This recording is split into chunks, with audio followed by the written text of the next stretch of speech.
板桥罢免中心，双北不要推我，不要推我，不要推我，没有人推你，不要推我，你不要演，不要演，不要推我，不要演啊！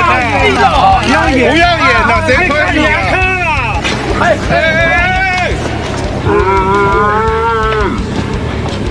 假摔，抓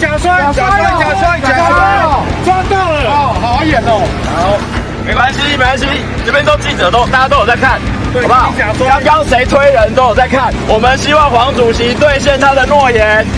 不要推我，不要推我！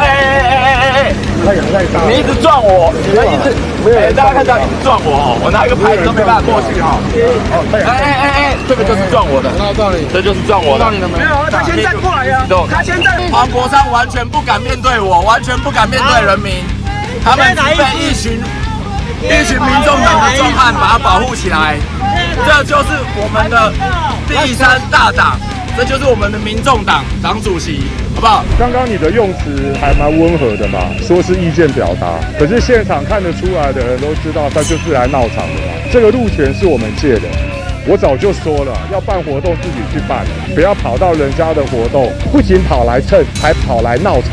我觉得民主进步党这些侧翼啊，他们对于民主法治的素质，真的低落到一个让人非常遗憾的状态。